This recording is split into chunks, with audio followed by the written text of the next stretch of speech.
ನಾನಾದರೋ ಯೆಹೋವನೇ ನಿನ್ನಲ್ಲೇ ಭರವಸವಿಟ್ಟಿದ್ದೇನೆ, ನೀನೇ ನನ್ನ ದೇವರೆಂದು ಹೇಳಿಕೊಂಡಿದ್ದೇನೆ. ಸೋಮವಾರ 27 ಜನವರಿ 2025 ಇಸ್ವಿ. ಈ ದಿನದ ವಾಕ್ಯ ಧ್ಯಾನಕ್ಕಾಗಿ ನಾನು ಆರಿಸಿಕೊಂಡಿರುವಂಥ ವೇದ ಭಾಗವು ಕೀರ್ತನೆಗಳ ಸಂಗ್ರಹ 77ನೇ ಕೀರ್ತನೆಯ 14ನೇ ವಚನ. ಅದ್ಭುತಗಳನ್ನು ನಡೆಸುವ ದೇವರು ನೀನೇ, ಜನಾಂಗಗಳಲ್ಲಿ ಪರಾಕ್ರಮವನ್ನು ತೋರ್ಪಡಿಸಿದಿ ಎಂಬುವಂಥದ್ದೇ. ಕರ್ತನಲ್ಲಿ ಪ್ರೀತಿಯುಳ್ಳ ದೈವ ಜನರೇ, ಶುಭೋದಯ. ದೇವರು ನಮಗೆ ಮಾಡಿರುವಂಥ ಉಪಕಾರಗಳನ್ನು ನೆನೆಸಿಕೊಳ್ಳುತ್ತಾ ಅದ್ಭುತಗಳನ್ನು ಎಣಿಕೆ ಮಾಡೋಣ. ದೇವರ ನಾಮಕ್ಕೆ ಸ್ತೋತ್ರ ಉಂಟಾಗಲಿ.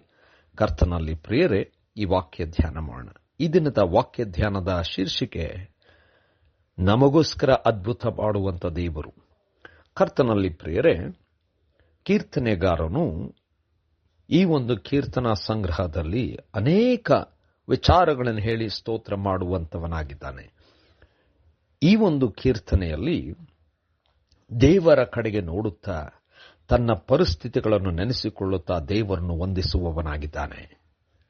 ಕಷ್ಟ, ಕಣ್ಣೀರು, ದುಃಖ, ಸಮಸ್ಯೆ ಬಂದಂಥ ಪರಿಸ್ಥಿತಿ, ಇಂಥ ಪರಿಸ್ಥಿತಿಯಲ್ಲಿ ದೇವರನ್ನು ನೋಡುವಂಥ ಒಂದು ವಿಧಾನ.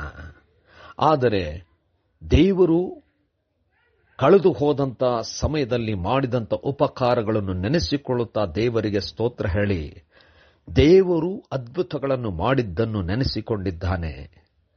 ದೇವರನ್ನು ನಂಬಿದಂಥ ಮಕ್ಕಳಿಗೆ ದೇವರ ಮಾಡುವಂಥ ಅದ್ಭುತ ಎಂಥದ್ದೆಂಬುದಾಗಿ ನೋಡುವಾಗ ಜನಾಂಗಗಳು ಅದನ್ನು ನೋಡುವಂತೆ ಮಾಡುವನು, ಸಾಕ್ಷಿಯಾಗಿ ನಿಲ್ಲಿಸುವನೆಂಬುದಾಗಿ.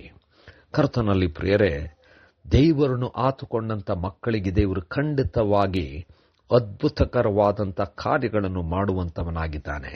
ಅಸಾಧ್ಯವಾದಂಥವುಗಳು ಅನೇಕರ ದೃಷ್ಟಿಯಲ್ಲಿ ಖಂಡಿತವಾಗಿ ನಡೆಯಲಾರದಂಥ ಸ್ಥಿತಿ, ಆದರೆ ದೇವರು ತನ್ನ ಮಕ್ಕಳಿಗೆ ಅದ್ಭುತಗಳನ್ನು ಮಾಡಿ ಅನೇಕರು ನೋಡುವಂತೆ ಮಾಡಿದ್ದಾನೆ. ಇದನ್ನೇ ಕೀರ್ತನೆಗಾರನು ಹೇಳುತ್ತಾ ಕೊಂಡಾಡುತ್ತಾ ಇದ್ದಾನೆ.